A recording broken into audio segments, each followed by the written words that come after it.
Well, excuse me, fellow armchair Imagineers. Tiki here. And Blue Dragon 5. And, oh boy, folks, have you ever had an experience with a waiter that's so bad that by the end of the meal, it just leaves you speechless? Now, Dragon, I'm in the service industry myself. I want to preface this by saying that. And, I don't like when stuff happens that's out of people's control and people get mad at the person on the front lines for it. I really don't like when that happens. I want to emphasize, Dragon, there were some mishaps involving this that did involve kind of like some time crunches on my end. The meal certainly went on for longer than it should have, by all means. But, Dragon, I want to emphasize this isn't about that. This isn't about that. I just want to emphasize, first and foremost, I totally respect all waiters out there. I totally respect people in the service industry. I am one of you people. I am working in retail around the holidays. I totally get it. People can be shitbags. I get it. Dragon, the story that I am about to weave for you is all about the waiter himself making other people feel like dirt. My God, I have never had an experience with a human being as condescending as the one I am about to tell you about tonight. All right, but just to Dragon, hey Pink Pearl, nice to see you. Just to set the stage, Dragon, because we're gonna kind of Dunkirk this. Because this also did kind of coincide with a podcast that we were going to record. So, Dragon, what was your end on this? All right. Well, folks, let me tell you something. A little story here. See, Tiki and I, we were supposed to do a podcast for seasonal shenanigans. We were supposed to do Kirk Cameron's Saving Christmas, which I little sneak peek at it here for you. Not crazy about. God. And I had to, I was all prepared for, despite really not wanting to do it. Essentially, pointing all the arguments, like, why are we even doing this? Is come on, please, it'll be for me. It'll be a birthday gift for me. So he wore me down. Said, okay, all right, fine. Well, I'll do it. If you want to do it, we'll do Kirk Cameron's Saving Christmas, whatever. So I'm doing it. I'm not thrilled about it. Then I have to re-jazz myself into it. I was struggling to remember things because I was so disinterested in the movie. I literally had to rewatch it, to remind myself. It was awful. Oh. So I'm all prepared at this point. I've watched a number of the Cinema Snobs' take on Kirk Cameron Saves Christmas. I've watched a few extra reviews, just again to try to refresh some details in it, try to get some stuff as I'm searching. Okay, all right. So point being, you're prepped up, you're ready to go, and we'll get back to your side of things. So point being, he and I are supposed to do a podcast at midnight that very night that he is also doing stuff. Which, keep in mind, is also my birthday, and it's also I am on the West Coast, so it's not as late for me. It's like 9 o'clock my time. So and he's throwing me off the night before, telling me like he had all this. I could have sworn I thought he had a specific birthday. Was it on Tuesday or Wednesday? It was on Wednesday. Okay, so that's thing. So originally I thought it was on Wednesday, but then Tuesday, I know they had another birthday thing came up. No. Tuesday, you're not wrong. Tuesday, I had a work birthday thing. Exactly, which threw me off. Which made things even more. Then Wednesday was the family birthday thing. That's what I'm saying. I was locked on the family birthday. You throw me off on Tuesday with this other birthday. I'm thinking, okay, maybe I got it wrong. So then we have this again. It's like, oh yeah, so we did have the family birthday after all. So anyway, so this is. All right. So the point being, I'm waiting in the wings at midnight. Yeah. So Dragon, the real shame about this story is that I love the food at this place. All right, it's legitimately some of the best Italian food I've ever had, if not the best Italian food I've ever had. This is a recently opened place in my hometown. It's conveniently located right across the street from the movie theater, so my grandma and I have been there a couple times. And Dragon, I did have an unpleasant encounter with this waiter before this night as sort of a pre-ramble here. Nothing really too groundbreaking happened, but one moment in particular stood out to me where I was like, are you fucking kidding me, guy? Really? You're going to pull that? Which was when we said, no wine tonight, we're just going to have water. the guy just gave the most massive eye roll, Dragon, the most massive, obvious eye roll, and he did not give a fuck. He was just like, oh, fine. Like, first of all, of course, you know, like with the bill, the bill's not going to be as high, therefore he's not going to get as big of a tip. But also I got the vibe where he was like, this food should only be enjoyed with a glass of wine. These fucking pedestrians, these fools.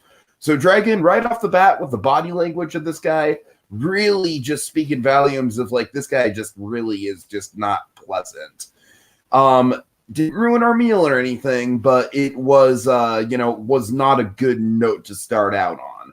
So now we get to my birthday dinner. My birthday dinner, I'm taking my dad to this place. I'm really stoking it up for him. My dad doesn't go out much. It kind of takes a lot to get my dad out somewhere. One of the reasons my dad doesn't go out much is, kind of like me. He's not much of a people person.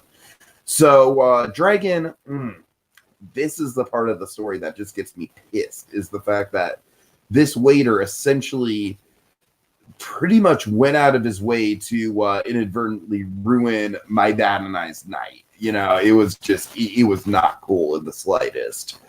So essentially, we get there and we sit down at our table. Everyone else in this restaurant is fine, Dragon. I want to emphasize that. Well, what time is your reservation for? The reservation is at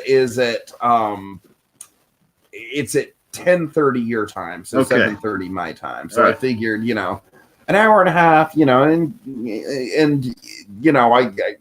it's not going to be like. Both times I've been here, we've been in and out in 45 minutes, and it's a Wednesday, it's the middle of the week. So, I figure it's not going to be that busy, and it's not busy. It's really not. There's maybe like 2 or 3 tables, filled up besides ours.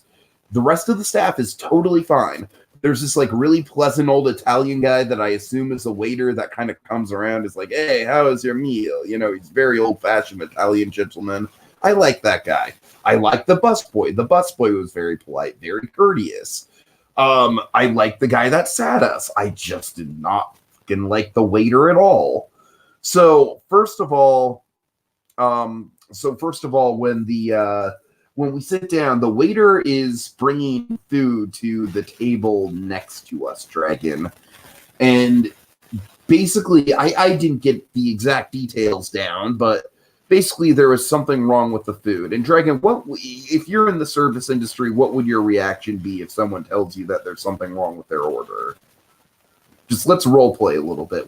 How would you deal with that situation? Okay, wait a minute. So you're telling me the waiter comes by and you say there's something wrong with your meal? No. I'm saying this is the table next to us. Okay. I'm overhearing this conversation, but we just sat down. We just got seated. Okay. And the waiter comes to the table next to us, delivers their food, and there's clearly something wrong with the food.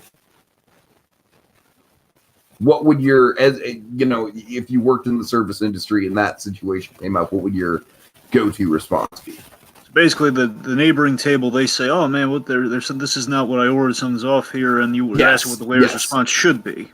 Yes. Well, I'll tell you something, Tiki. I regularly go out to, I don't, let me put it this way. I used to regularly go out to restaurants, and basically I do anytime I can, but I always get to go on a weekly basis for my favorite restaurant if I can help it. So my point being, I know these folks at that restaurant. My point is, it's my place, man. Roughly. I mean, they know Dragon, it's funny you mentioned that because I definitely have a place like that I just went to. Like they know me. I know the A+ servers. I know there's basically there's the waitress, man. Like my waitress, like she's like the waitress, man. Like, she knows exactly everything you like. She takes care of you, man. And it's a whole built-in thing, regardless. So what should happen is the waiter should say, "Oh my God, I'm so sorry about that. Let me fix that for you. Be right back. 2 shakes of a lamb's tail, something around that area." That's what should happen. Ding. That's exactly what I wanted to hear, Dragon. Thank you. That's exactly what should happen in any situation, even if it is the person's fault, even if they clearly didn't say that. You should never blame the person for getting the order wrong, right? Real Nephew Steve situation to put in Better Call Saul. Okay, so guess what this fucker does, Dragon? Guess what this guy does? I sense there's no Nephew Steve situation here. Okay. He essentially calls the people, like, I'm going to say when he treats the people like morons, like, obviously he never outright calls the people idiots or outright very says, passive aggressive. Yes, exactly. Uber passive aggressive. He's just like, oh, well, I didn't hear that part of your order. And then he very passive aggressively takes out his whatever, his writing pad or whatever. Notepad. You see, it's not on here. It's not on here. I didn't write it down. Oh God, he defends. See, here's the thing. I'm thinking of the waitresses. Not only is he defensive, but he's essentially passing the buck. He's essentially making it like it's their fault. And you know what, Dragon? You know what? As someone who works in the service industry myself, like I said, I don't give a fuck. I don't give a fuck if they did not say it. All right?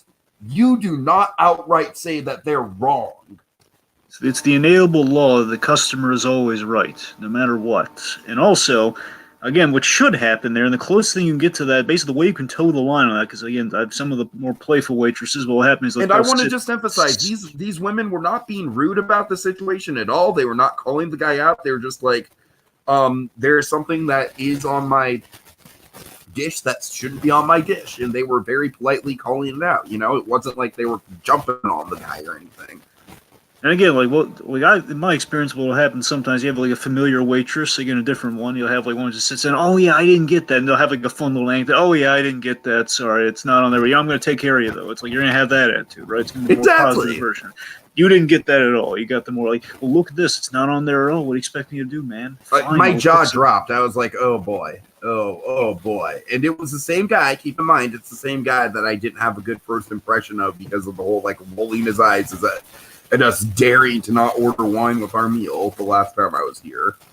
So, okay, here it comes, Dragon. Here comes the moment. Like, we've sat down. It's funny because for as long as this meal is going to be dragged out, this guy sure doesn't waste any fucking time getting to us. Like, we have sat down at our table maybe a minute or two. I'm still looking at the menu. I haven't even got into the goddamn wine list, Dragon. And the guy's like, oh, well, can I offer you anything besides water? Oh, did he recognize you? Yes. Oh. Yes. Wait, okay, so is it just you? So this fucker is like straight up, like, it's me and my dad. Okay, is it just the two of you? Yes. Okay, just want to be clear. Okay, I got you. Okay, so and the last couple times I've been with my grandma. Gotcha. That's why I'm asking. So he recognizes me as like a problem person because I've been in there multiple times and haven't ordered wine. I'm sorry that wine gives me a headache, fucker. Jesus Christ. Jesus, I'm sorry that I like your food so much, but I don't like wine. Sorry. There is such a thing called sobriety, sir. It's quite valued in certain circles of America. Anyway. Okay, so anyways, so that happens. And Dragon, I swear to God, I'm like, oh, I haven't even looked at the wine menu. And I do plan on ordering a glass this time because it is my birthday, you know? Even though wine does give me a headache, I think, whatever, I'll order it. Give the man his Chianti. You know? Right. And so I fully intend on ordering a glass of wine this time around. So I pick up the menu, I look, I'm just going to go to the nearest Pinot I find. I'm not going to take that long. And the guy's like, he rolls his eyes that I haven't even selected yet. Keep in mind, I've been at this table for maybe a minute or two, and he just straight up is like, "Oh, I'll be back." Oh, and he just walks away. And keep in mind, Dragon, he doesn't go to this. Oh, I'm getting rallied up here. He doesn't go serve anyone else. He just goes to the back and just hangs out. Yeah. I mean, it's like, really, dude? You couldn't wait like a minute or two? All right, here we go, Dragon. Here we go. It's getting good now, right? I've got your attention. Yep. All right. So my dad's a very humble man. You know, he's just like, oh, you know what? I'm just gonna order a glass of the house red. And so, oh boy, here is where my dad gets involved. I also want to point out in this situation, Dragon, I am constantly the person at work that's kind of towing the line, trying to play peacemaker. I'm on everyone's side. I don't pick sides. I try and get along with everyone. I never like to see confrontation. I always go out of my way to avoid or diffuse confrontation. So I want to just point that out. I can tell that this guy is just straight up like an impatient prick, right? And my dad is someone who does not take that lightly. My dad is someone who it's like, he is someone who will raise a fuss. He is someone who will, I mean, he's not going to get belligerent, but he will call you out, right? And that's not a mix. Like, I want to just fucking enjoy some good Italian food. I don't want to have this goddamn asshole waiter hanging over our head because we called him out. I don't want bad blood in the air. So you get my position. All right. So, oh boy. So the waiter comes back over keep in mind, after about 15 minutes after he walks by. He doesn't give us 5, but he gives us like 15, 20 minutes. And he's like, have you made a selection? And my dad's like, yeah, I just think I'll have whatever your guys' house red is. Dragon, the look on this guy's face was just pure malice. Pure malice at the mention of house red. He's like, we have a curated wine list, sir. We don't have a house red. And Dragon, this asshole does not offer my dad any recommendation. He just expects you'll have to make a selection, sir. And my dad is looking at the prices, and I don't know. To be honest with you, my dad kind of made a little bit of a fuss about the prices, and I hate when people do that to waiters. I'm like, look, the waiters don't control the prices. Yeah. So at this point, I'm like, honestly, my grandma was doing it at the concession stand at the movie theater today. She's like, $15 for a drink, popcorn, and ice cream? And I'm like, yeah, grandma, like, movie theater stuff is on average about $5 a pop for anything. Get used to it, But anyways, that's a different story. But so at this point, I totally recognize that this guy is being a douche. But I also, I don't care how much of a douche you're being. It's not the customer's place to complain about the prices. If you want to complain about the prices, that's for a manager. You know what I mean? So I'm kind of in the middle of this situation. And I'm just frantically like, oh, okay, I'm just, I order a bottle of, a glass of Coppola Pinot for myself. Very delicious wine, by the way. Coppola, yeah. Wait, is that from Coppola's actual wine? Yes. Oh, that's cool. All right. Yes. But I'm like kind of scrambling to order something for my dad. So I just pick out the cheapest thing on the menu for my dad.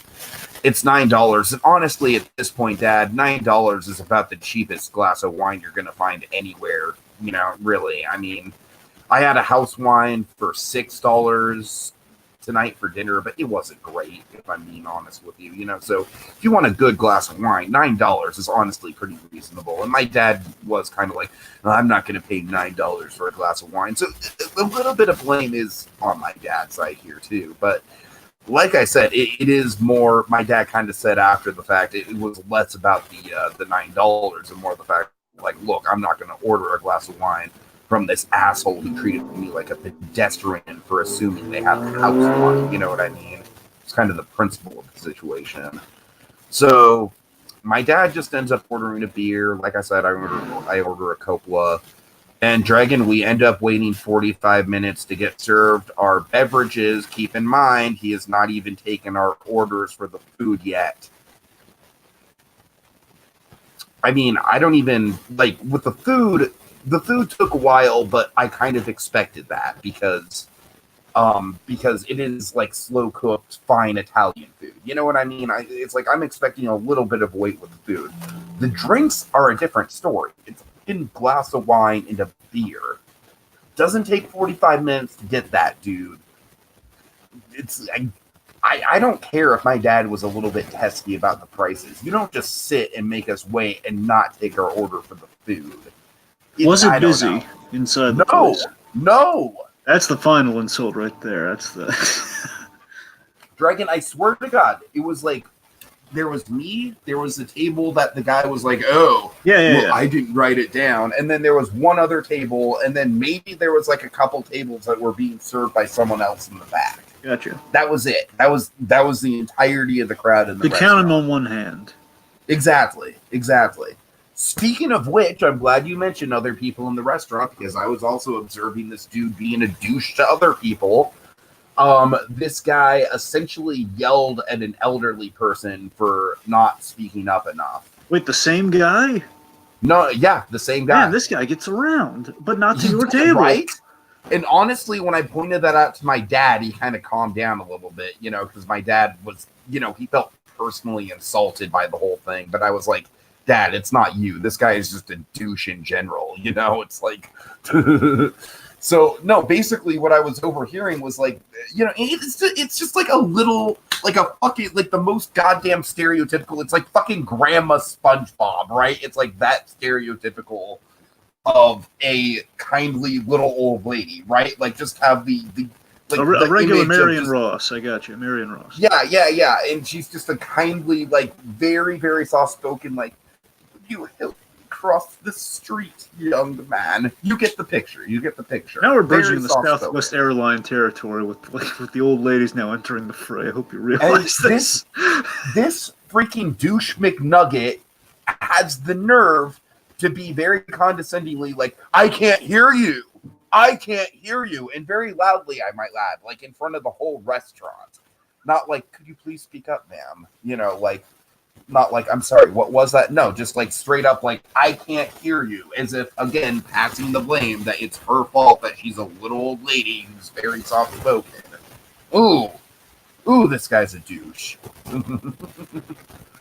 All right, let's see. So, Dragon, like I said, there is a long delay in between the appetizer and in between the main course. I'm not going to put that on him. That obviously is, part of the kitchen, although I am sure ours probably sat there for a while before he bothered to serve us. But, I don't put that much of the blame on him. But, Dragon, at this point, when I get roughly around the time I get served the main course is when I should be getting back to do Saving Christmas with you, and I realized, oh my god, I don't have my phone on me. In fact, I don't even have my phone at the house. I left my phone at work today. Which I still don't understand how that happens, but that's just me. It happened because I plugged my phone in to charge it, and I forgot that I had it plugged in, all right?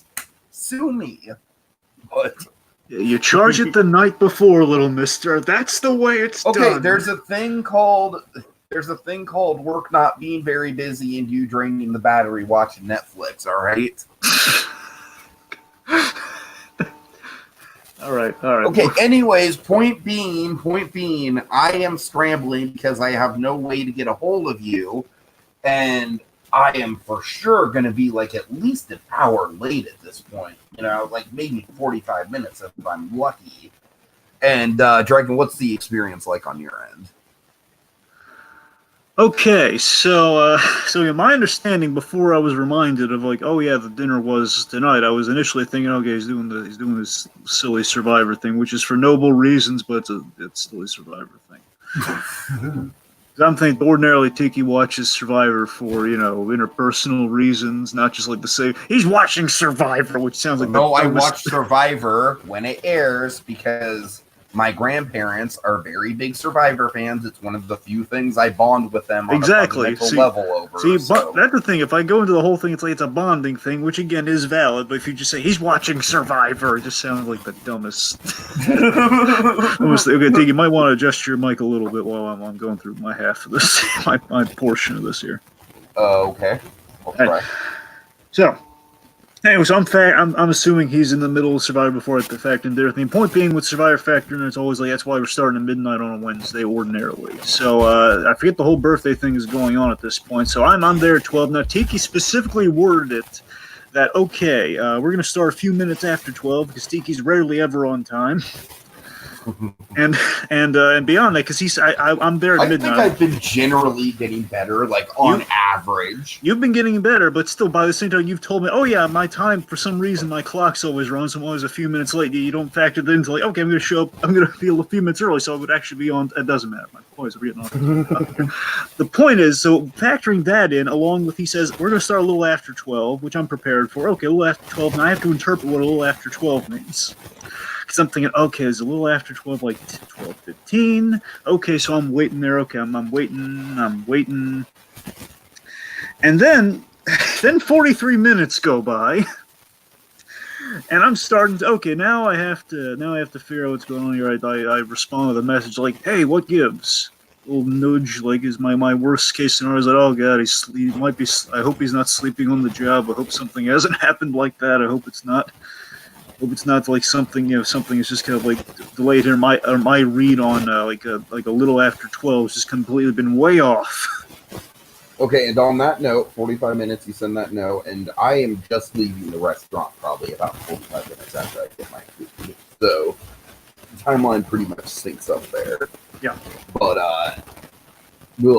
anyways, Dragon, of course, predictably, can you guess what happens when we don't order dessert? When you don't order dessert.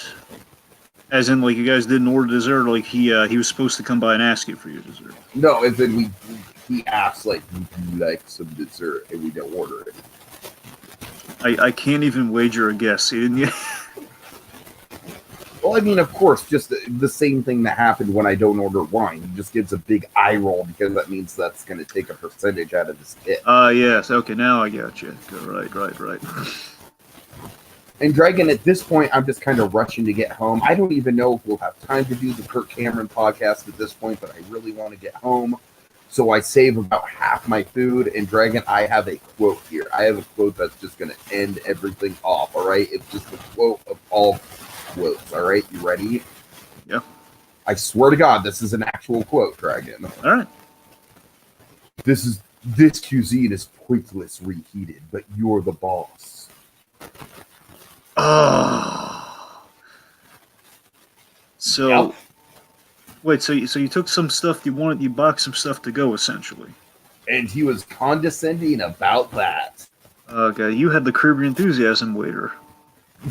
I need to look up this episode. Apparently, I know, because I was gonna find an image from that episode so you could use it here, but then you had the Steve Martin thing. So no, seriously, it's very appropriate because it's wine. Sure. There was in Curb Your Enthusiasm. There's this episode. I think it's season 6. I'm not sure. It's been a while. But my point is, there's this episode where I have this waiter who, Jeff Garland's character, Jeff Green, and his wife Susie Essman, who's Susie Green. They want to take home like a literal doggy bag for their dog. A little bit of restaurant food, treat the dog nice, give him a little bit of food from the nice restaurant. So that's the plan. And they say, "Oh yeah, can I get a little box of this? Oh, you're going to wrap this up to go, a little doggy bag." And he says, and the waiter has like a funny accent and everything. The idea is like he's a snooty but comical waiter. It's like, oh yes, like, yes, you want something for the you want a bag to, you want something to go for you? He says, no, for the dog. The dog? He says, yes, a little bit, like to treat the dog a little nicer. Just being very forthright with the waiter. And he says, no, we don't do that. We can't do it. Oh, God. So essentially, this leads to the whole thing of like Larry David volunteers, I'll take it to go. And then there's this whole subterfuge, like, did the waiter like poison the food for the dog? Because they knew it's a whole thing. You got to watch the episode anyway. All right. Okay, so Dragon, I'd like to round this off by the fact that this might be a little bit controversial, what I did here. I don't think it's controversial. I just think it's being a decent human being.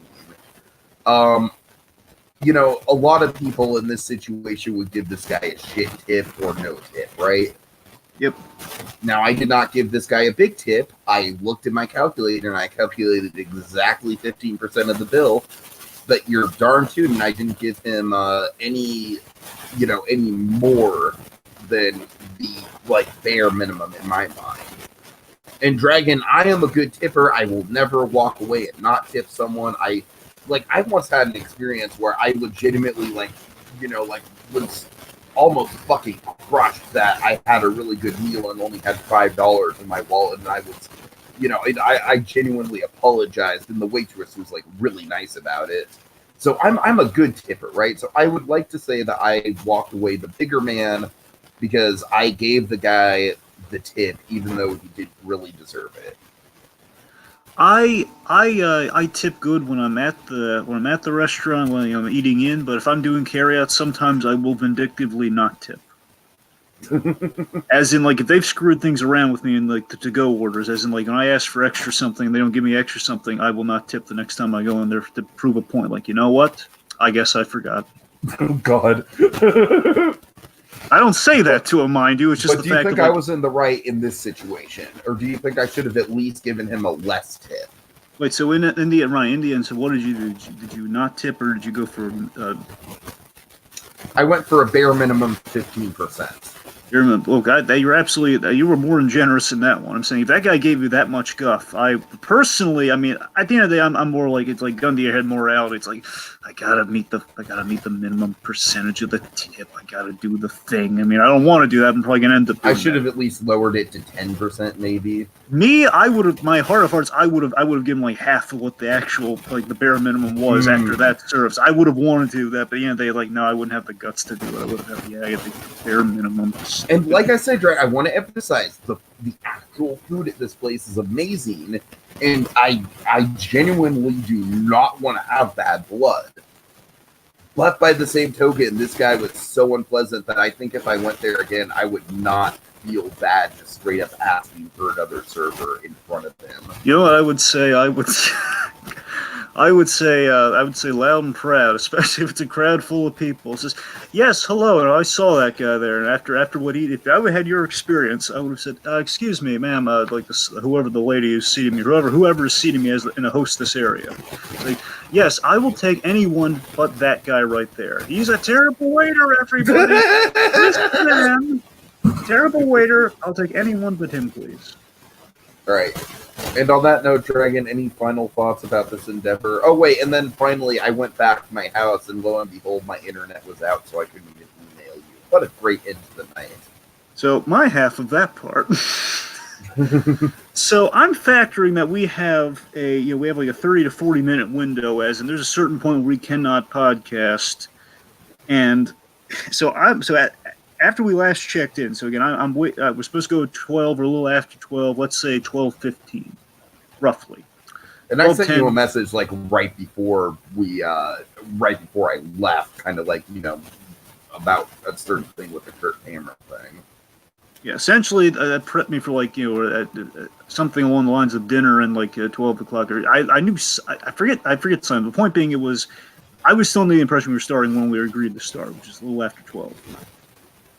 Well, that was the original agreement, but like I said, I had no idea. And again, Dragon, I don't want to disappoint you, but again, because somebody left their phone, I wasn't apprised of anything. That's what I'm saying. But the fact of the matter is that, like, I want this story to correlate to me, to me being delayed. But the fact of the matter is, it was just slow service, and outside of the guy not taking our drinks for an hour. Or I'm sorry, not taking our food order for about an hour, which is totally his fault. You know what? I redact that, Dragon. Yeah. It is totally his fault. Yeah. So, all right. So my point is, so again, I'm waiting 43 minutes, and it's like, okay. I'm just got that little nudge of like, hey, what gives? And obviously no phone, which I'm not aware of at this point, and the waiter delay and everything. So I'm waiting there, and then I'm checking like a madman for the update, thinking, oh god, I keep have to refresh the page because ordinarily should come on its own to let me know like a little response to a little nudge. So then the paranoia starts to set in. Where I'm thinking, oh god, what if something's happened? Oh no. I'm thinking, I like how you always look out for me in these situations. Like, you're mad at first, but then every time you're just like, oh no, what if something bad happens? Because basically I'm at a point where it's like, before that point, I guess I was at, so basically, roughly, so again, I was like at 12:43. Then we're at 1:49.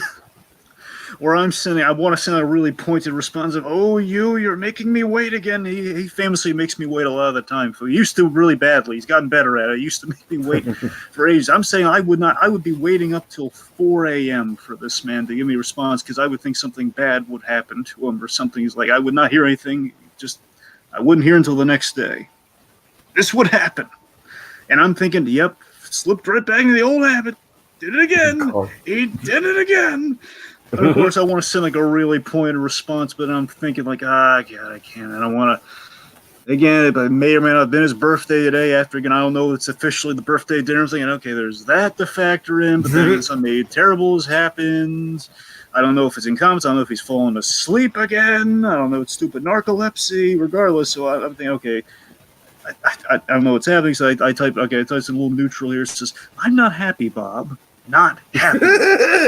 Dragon, I want to let you know that that kind of like made my whole morning when I read that. I was like, he spared me. I wasn't happy, but still, it's like, you know what? I one of the points I'm not happy with, maybe like, and this, when I see it again, I'm gonna. Right.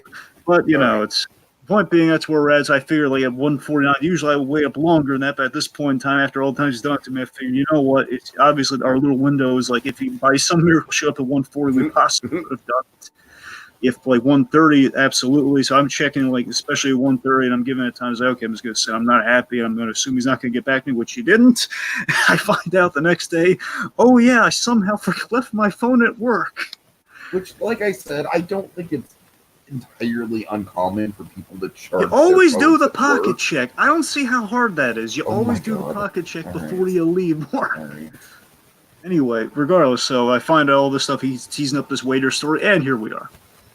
Okay, so Dragon, any final thoughts about shitty service at restaurants? Oh, we should highlight Pink Pearl's earlier comments. I didn't want to throw you off the thing, but Pink Pearl, in essence, says she relates her own waiter troubles.